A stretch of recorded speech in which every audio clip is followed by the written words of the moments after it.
So the first thing I want to do in this video is I must thank my good friend Dario, because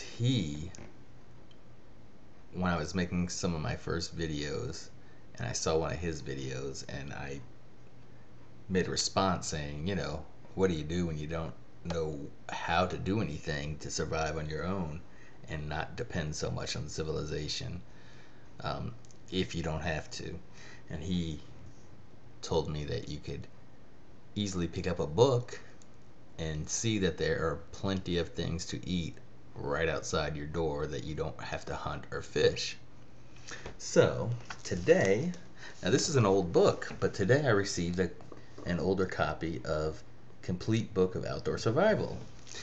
And I went straight to the part of the edible wild plants, and I also went to some of the other ones,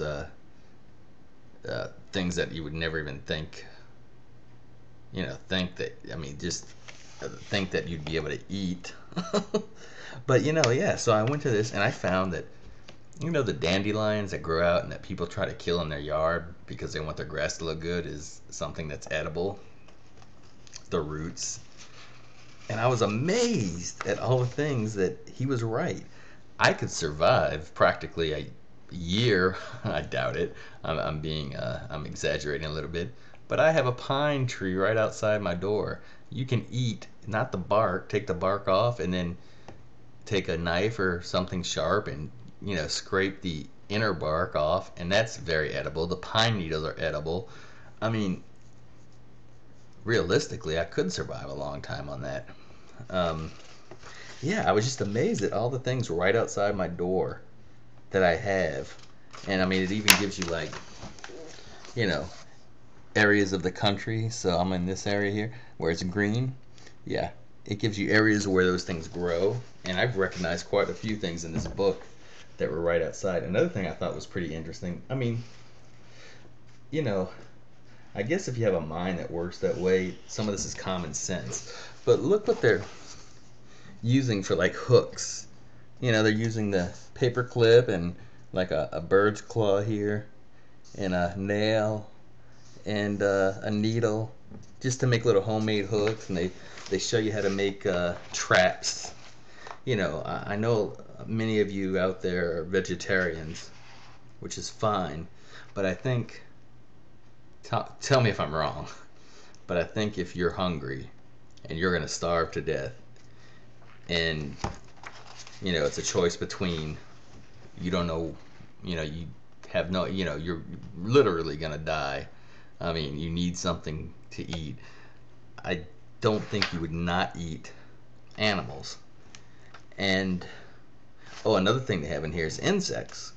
Which, a while back I used to be like, oh, that's disgusting. People eat crickets and locusts. And now it's like I want to try it. Not because of this book, but I just started thinking, probably not that bad. But yeah, they were showing you the kind of insects you don't want to eat.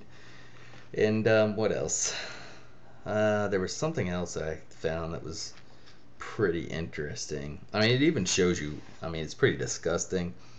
I'm not going to show you the pictures, but it shows you how to basically quarter whatever you catch, how to de-gut. And I'm not trying to make some of you disgusted. But yeah, it shows you how to make like, little, I don't know if you can see that, yeah. The little, obviously some of this is going to take practice. But yeah, I was really into this. I was really, and that's just a couple of chapters. I mean, it goes through the whole gamut of how, I didn't even go through, I just saw where it goes through like first aid stuff, which I already know how to do. But yeah, it's really, it goes through the gamut, I guess. And Yeah, thanks Dario for getting me into this. You mentioned that a while back, and I was like, yeah, I'm gonna go ahead and buy a book and try to get learned, get learned or whatever. um, yeah, it even tells you how to cook some of these plants, to make it more palatable. And it tells you that some things are like only this part of this plant is edible. The rest is like deadly poisonous, So you better know what you're eating.